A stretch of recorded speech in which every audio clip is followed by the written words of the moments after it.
Hi, Teri here from Stamping Magic. Welcome back to my channel. Today's project is a gift box or a treat box, so it will hold a small gift or you can fill it with some nice sweet treats. It measures 3 7/8 of an inch wide, 5 inches tall and 2 inches deep at the base. I've used the beautiful Pansy patch bundle to create the decoration. Within the die set there are outline dies to die cut your stamped images, and there are other dies that make up this full flower. I've also used paper from the Pansy Petals Designer Series paper pack. So let's get started. These are all the measurements you need for all the elements required to create this project. So if you're interested in reproducing it, take a screenshot so you can refer to it later. To make up the box, I'm using cardstock in Evening Evergreen. This is one of our new in colours. Now you need 2 pieces, one is larger than the other. The larger piece is for the back and one side, and the smaller piece is for the front and the other side. Place the larger piece into your Simply scoreboard with the shorter side across the top and score down at 3 7/8 of an inch and 5 7/8 of an inch. Quarter turn the cardstock clockwise and score at 2 inches and 7 inches. The smaller section goes into the Simply scoreboard with the shorter side across the top. And again, I'm going to score this at 3 7/8 of an inch and 5 7/8 of an inch. Then quarter turn it clockwise and just score at 2 inches. There's a little bit of cutting to be done on both these pieces. Now we're going to do the larger one first, and I've placed it so the 1/2 inch section is on the right hand side. Now the bottom corner of this section I'm going to remove, and I'm also going to remove the top 2 corner sections. The remaining 1/2 inch tab will have the top and bottom edges slant cut. And then along the base I'm going to cut up the remaining score line to separate the 2 sections, and I'm going to slant cut the sides of the square tab.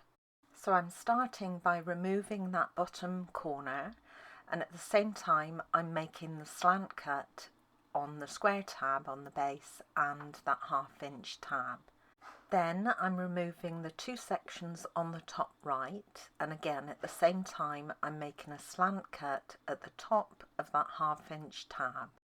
Then I'll separate the 2 sections along the base, and I'm slant cutting the other side of that square tab, and my straight cut will remove the score line.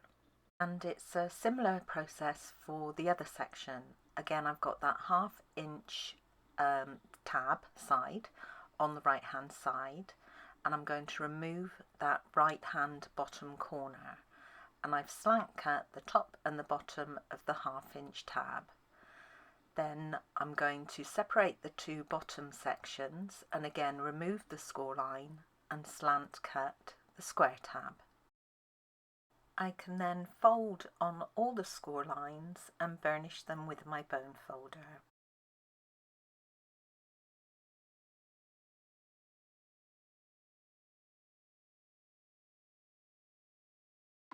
I'm now going to cut the fancy edge for the bottom of my lid section. Now, if you haven't got a border die to do this with, you could just round the corners, or alternatively you could make a slant cut on either side of that lid section just to give it a little shape. So it's completely optional to use a die.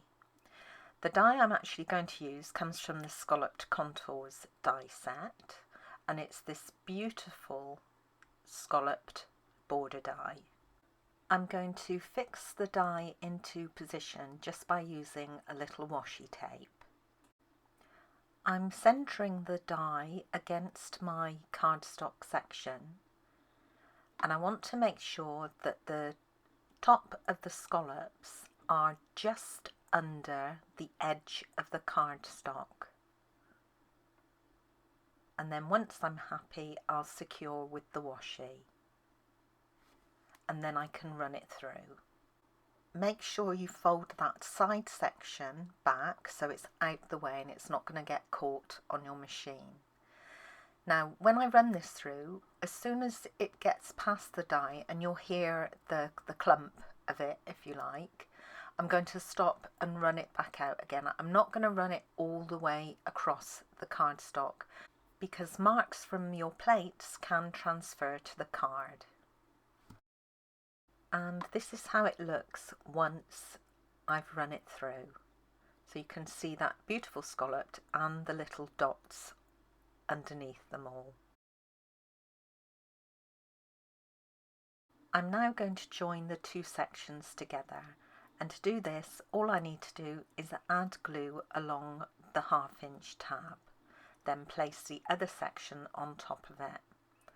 And of course you can use strong tape adhesive instead of the wet glue if that's what you prefer. Then I'm going to flip it over and just add glue to the remaining 1/2 inch tab, and then I can close the opposite end onto it.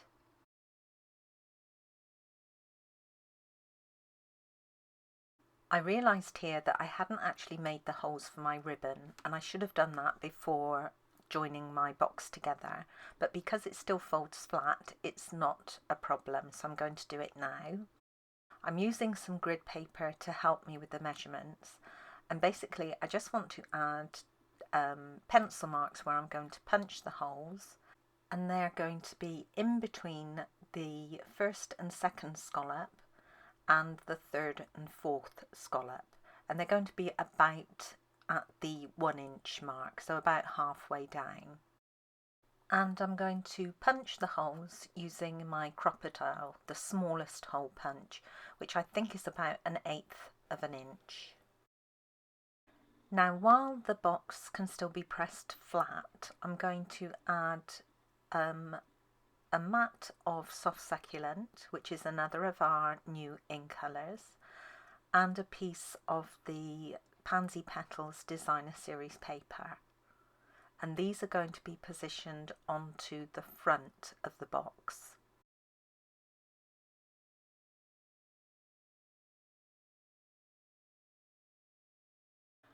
To form the base of the box, you want to start by folding in the back tab. Then you can add glue to the remaining 3 tabs. The side tabs get folded in next, so they're sandwiched between the back and the front, and this will leave a clean edge on the front of your box. And now to close the box, you want to push the sides in with your forefingers and at the same time bring the front and back sections together, making sure that the sides are aligned. And then you can just pop the side sections in and bring the lid down. Hold it all in place and mark the position for the holes through to the front panel.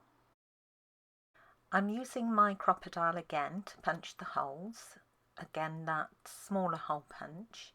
Now you have to remember with the crocodile, if that's what you're using, the hole punch on the opposite end works at the same time as the one you're using. So make sure that's tucked inside the box and it's not on the edge of the back panel. So you just line up your pencil marks and then punch. Again, make sure when you do the second hole that your crocodile is tucked inside the box. And then we can just punch that hole. To keep the box closed, I'm using some of our new open weave ribbon in soft succulent. Now this ribbon comes in all 5 of the new in colours. So I've threaded it through the front of the box and now I'm threading the ends through to the back.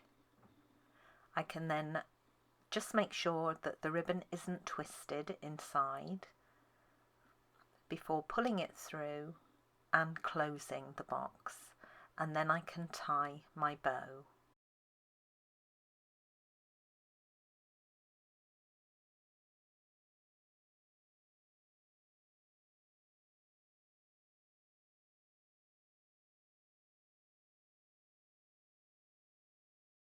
Now I'm going to leave the tails on my ribbon quite long. When I actually gift this little box, I will trim them down a bit shorter.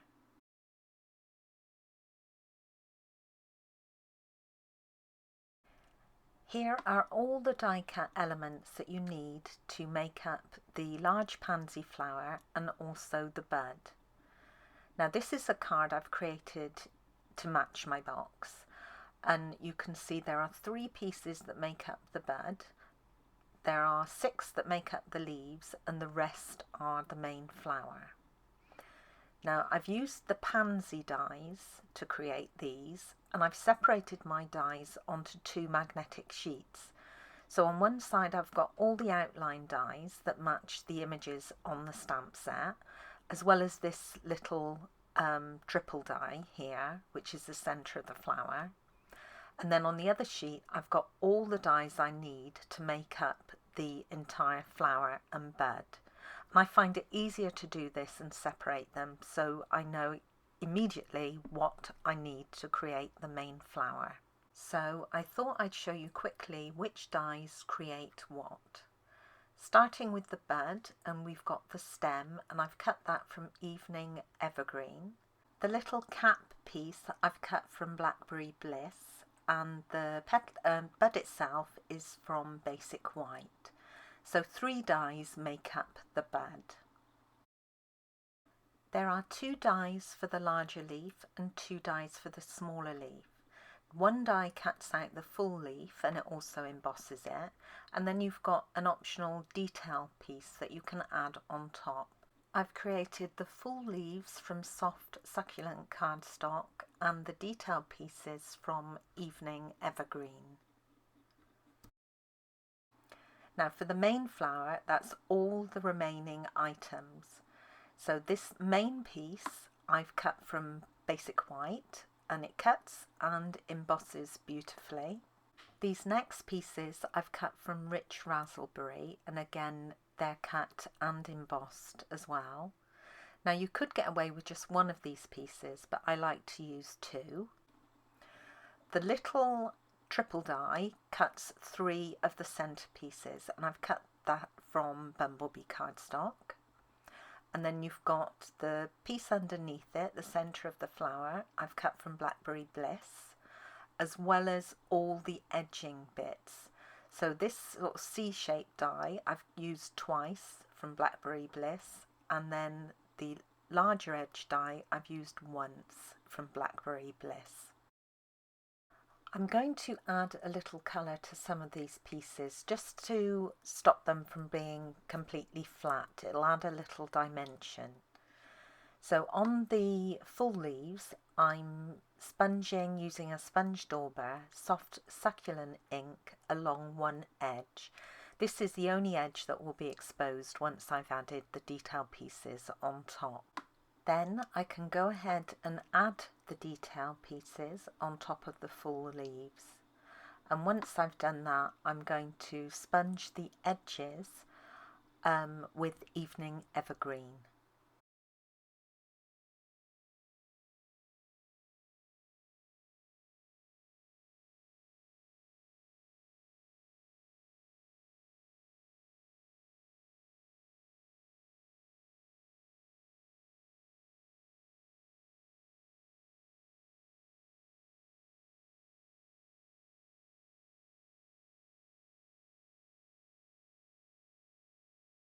Using Blackberry Bliss ink, I'm going to sponge the little cap piece on the bud and the middle section of the flower. And then I'm going to switch to Rich Raspberry and sponge that around the white bud and the 2 back pieces of the flower, just the side edges. The top piece will be covered. I'm sponging the bumblebee centerpiece using Mango Melody ink. This will make it stand out a bit more. I can add the Blackberry Bliss edge pieces to my flower petals now, and then I'm going to sponge them using Blackberry Bliss ink. Then I can build my flower and build my bud.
I have a scrap piece of basic white card here that I'm going to use to create the mat that goes underneath my flower.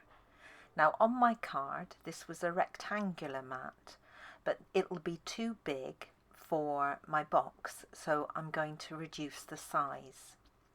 The dies again that I'm using are from the Scalloped Contours die set, and it's the middle size die, so the third size down or up. I'm securing the die with a little washi tape because I don't want it to move. We're going to do some partial die cutting here to reduce the size of the mat. Now at the top and the bottom of the die, in between the corner scallops, there are 7 scallops. So I'm going to create a mat that has 7 scallops in between the corners running vertically. Now I'm going to do some partial die cutting, so I want to lay my top plate just over the piece that I want to cut. So I'm going to cut 4 or 5 scallops up. So I'm going to hold that in place and run it through, and then when I bring it back you can see it's just partially cut the die. So it's done one end of it. Now I want to do the other end. I'm going to count on the die 7 scallops down. So 1, 2, 3, 4, 5, 6, 7. And that 7th scallop I'm going to lay against the first scallop that was cut after the corner scallop. And if I just give it a little wiggle, the die will actually fall into place over that scallop. Then I'm going to again use my washi tape to fix the die in place. I don't want it slipping as I move it through.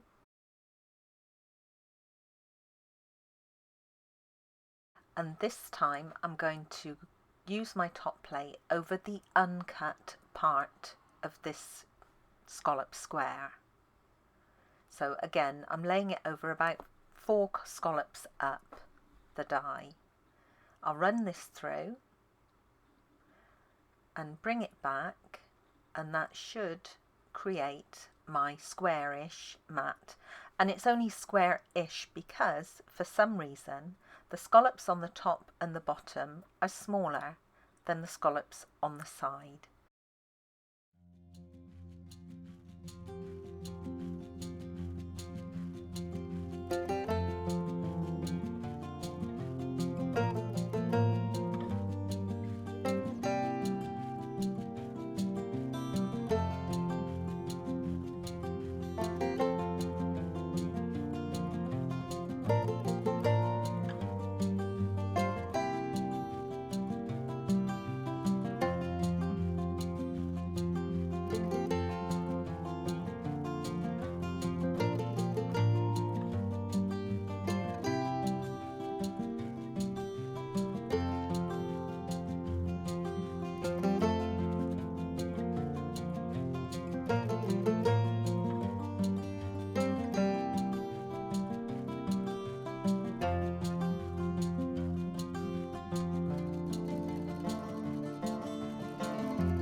And that's it.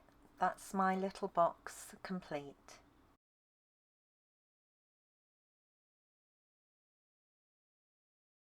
And here's another look at the card that I made to go with it. The sentiment I used comes from the Pansy patch stamp set.